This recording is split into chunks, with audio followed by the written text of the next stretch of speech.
Hi, I'm Jeff Swinoga. I'm the CEO of Exploits Discovery. Our ticker symbol is NFLD. We've got an exciting story.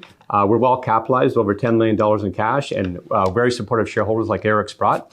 We've got a very large land package all around Newfound Gold in central Newfoundland, Canada, beautiful province of Newfoundland.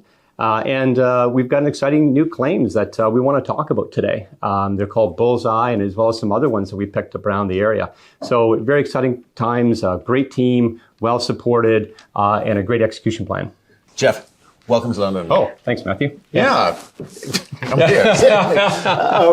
It's good to see you over here. 10 million in the bank. What was the market cap?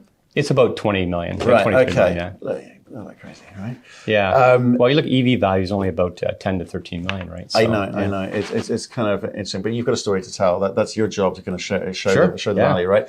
Here in London to do what? Because you got money. Well, no, it's creating awareness. So really with these new claims we just picked up like a month and a half ago, we're extremely pleased, blessed. The team is, these are almost like kind of game-changing claims, to be quite honest. We're going to be focusing probably 80% of our effort on these new claims. So it's really just creating investor awareness. So we started doing kind of grassroots luncheons in Toronto and Montreal. We want to do sort of smart marketing, if that makes sense. We'll probably start picking up, doing more social media.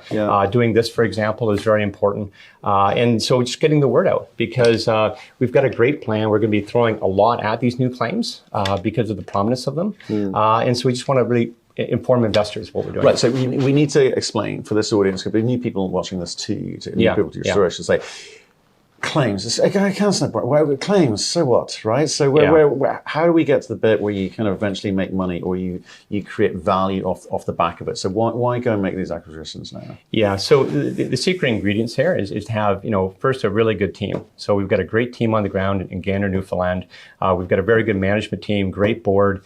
And so the key is getting good land packages. So we have a very large land package around Newfound Gold and Labrador Gold in central Newfoundland. Very prominent Appleton Fault. Newfound Gold, for example, kind of started the gold rush back a couple of years ago, became over $1 billion company with their Keats discovery. So we've got land all the way around them, basically to the north and to the south, and so it was really kind of focusing on what claims are the most prospective. So we applied this kind of a methodology we call exploration 2.0, right, to really triage what's really the best claims that we have. But what's happened in the last month is we picked up some amazing claims, which are really the one claim we call Bullseyes, because it's right in the middle between a $1 billion company, Newfound Gold, and Labrador Gold. So it's right on the Appleton trend. It's got about 1.2 kilometers, but it's just in line. You got gold discoveries on either side, right? And then we picked up some other claims that are just to the east of Labrador, on the east side of Appleton, which is the more prominent side. So it's really kind of changed a bit of what we're doing. We have a great systematic approach, and we've got a great runway in terms of this corridor I can talk to you more about. But these claims are really the key focus. And you're right, they haven't been drilled yet. We just staked them. We didn't buy them. So we staked them about a month and a half ago. We just got the license a couple of weeks. We still need the exploration permit.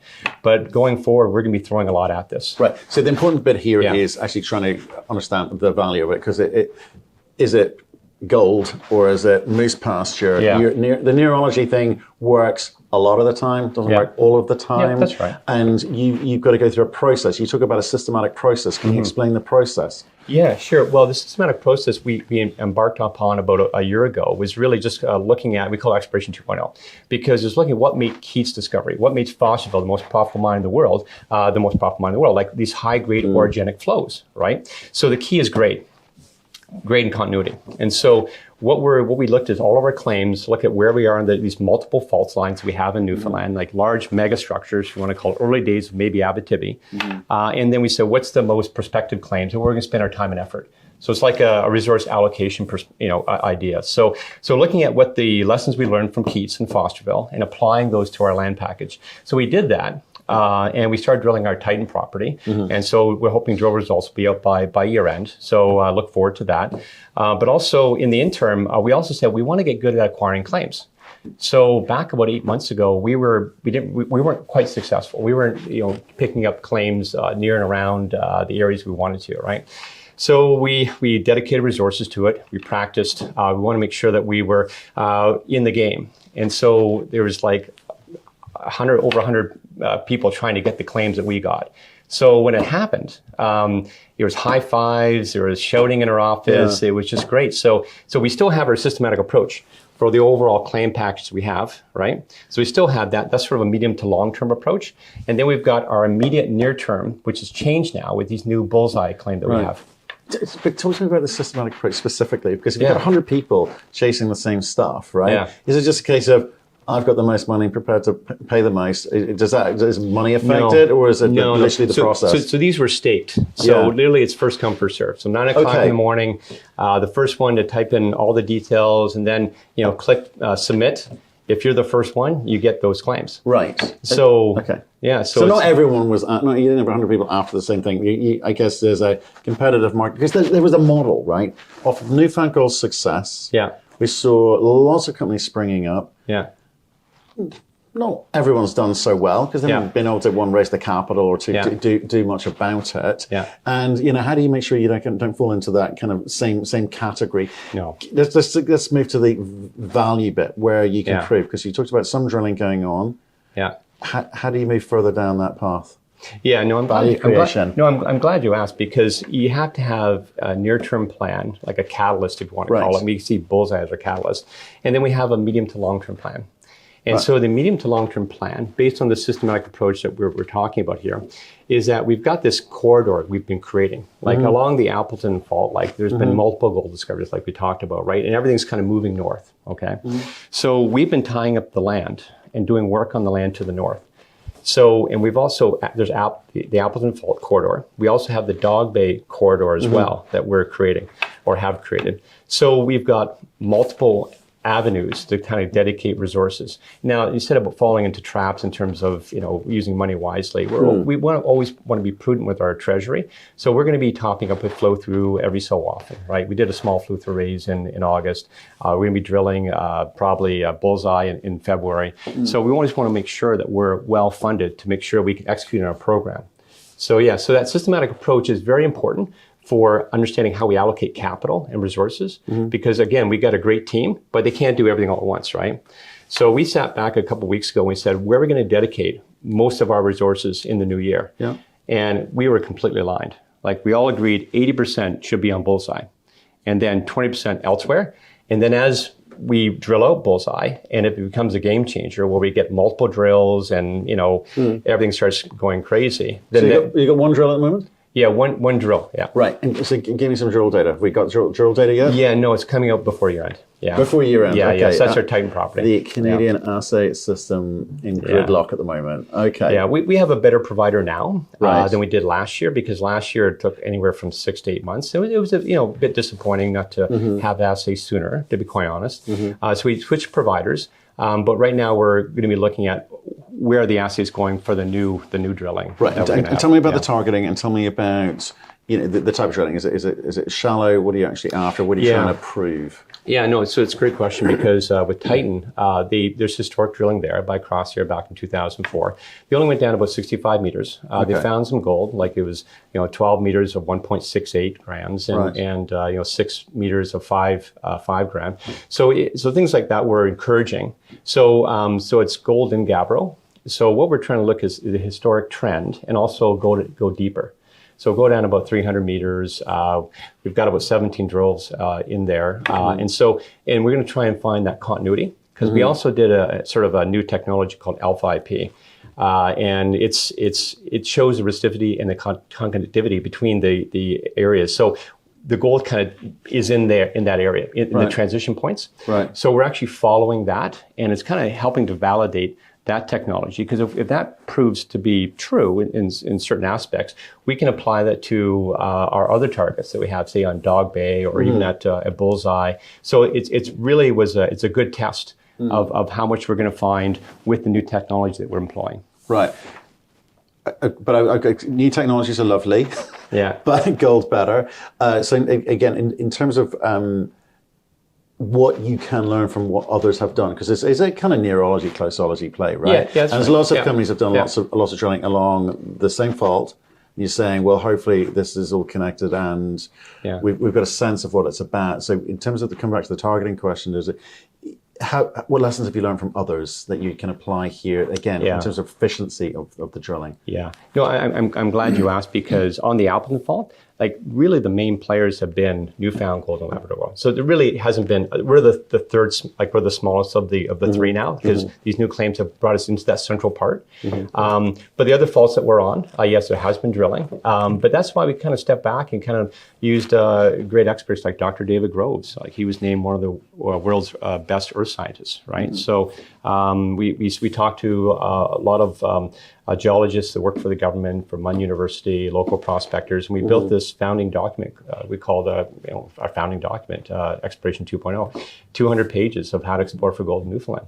Because with a large land package that we have, we want to make sure that we're planning to be successful and it's repeatable. You know what I'm saying? So we're still learning. We're learning from others, like Newfound Gold, for example, and Lab and others. But also we have our own sort of intellectual property, if you want to call it that, and then applying that. So that's the key thing for us, to be systematic, methodic, and repeatable. Right, and you see, but can I just for people that don't know the story, we're pre-gold discovery.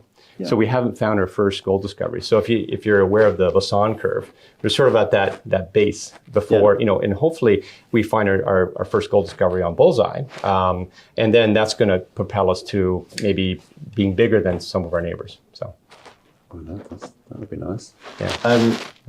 And Newfoundland Gold also picking up land packages at the moment. I think they announced something last week. That's right. Certainly within the last couple of weeks. I'm trying to work out in terms of optionality for you.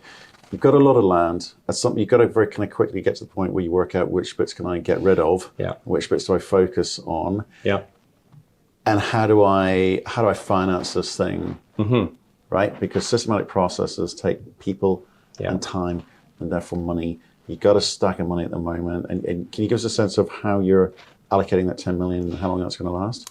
Yeah, no, it's a great question, because if you look at the overall, like we have a lot of claims.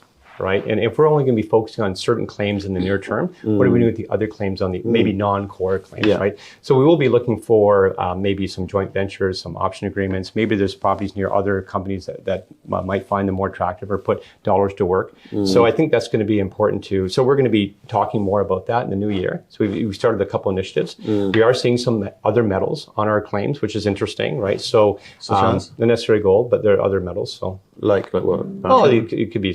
I'm not going to mention metals, but there could be some copper. There could be some rare earth metals too. So the things like that are important maybe to others. We're going to focus on gold, which I think is going to definitely drive our share price. But yeah, we're going to make sure that we're talking to others about the other claims, the non-core claims that we have. So, and we're going to, focus creates excellence. So that's what we're going to focus on, the key things that are going to unlock value for our shareholders. We're surprised to be able to pick up as much land as you did, given the kind of flurry last year, 2021, I was talking about, of new companies coming in, given where it's at. Because in my head, I'm like going, well, how did the other companies choose theirs? They will have had their own processes or logic to it as well. So that's right. Does that surprise you that there's so much left? Well, you mean the new claims we picked up? Yeah. Well, I think they were, for about 3 years, they weren't up for staking. So they were kind of held in limbo for about 3 years. So how does that work? Well, I it was before my time, but I knew that we were available. So 8 months ago, we said we have to get better at staking claims. This is why we focused on the process and trying to get fast at doing it, right? Within the terms of what they were. So we have lots of claims, but I think these new claims are really a step up. And again, we call it the game changer. That's my guys in Gander call it too. So, so the other claims we have, they're good. But this is right on the Appleton Fault, and we've got a total of over 16 kilometers on the Appleton Fault. So how much does that cost? How do claims work? So every year the work obligation gets higher. Right. So the longer you have the claims, the greater the obligation to put work on them. Yeah. So we put a lot of work into them last year, a lot of VTEM, flying, magnetics, and so forth. So there are certain claims that we have for a long period of time. There's some claims that are more near term that need cash. So those are the type of claims we're looking to probably maybe put in other people's hands or do something with. Yeah. Because we're going to be focused on the core. Right. And in terms of your impression of the market at the moment, there's obviously downward pressure on gold price. Has been for about 18 months. Yeah. There's also, do you think this kind of shine has come off Newfoundland a little bit? Because there was that flurry, I say, last year, but the gold's there. It's a question of people trying to work out, can we get at it economically? There's all that stuff going on, right? Yeah. So do you feel you've kind of timed this right? Well, yeah, great question about whether your ebb and flow of spending kind of matches the market. You really can't predict when the market's going to turn, to be honest. I'm very hopeful the new year is going to bring a higher gold price and so forth, but we're not planning on it. Like, we're going to execute our plan based on the best thing we can do for our shareholders. And the market turns and we happen to be at a right spot, that's great, but you can't time exploration success. Right, so we've got a journey we've got to go through, and one thing we're going to be hitting it hard in December, hitting it hard in January, and then coming out hopefully with assay results and bullseye in maybe March. So if March is a good month, that's great. But I think leading up to March, maybe January, February is a good month as well. But you can't predict, So I'm certainly empathetic to other companies that are a little bit challenged now in terms of accessing capital. I mean, we've all been there, right? To be quite honest, and I've been there too. But we're being prudent. Probably top a bit of flow through. But yeah, so we're just going to continue on our journey, because we do want to be a very large exploration company in the province, creating jobs in the province. All our team is local. They're passionate. They're inspired. And this is one of the key things. Like when I worked for Peter Monk at Barrick, right? He said one of the golden rules is that having a passionate, inspired team, all focused on a common goal, and that's what we have. So I'm really happy with the team. Like, honestly, Matt, I've never felt better about this company than I do now.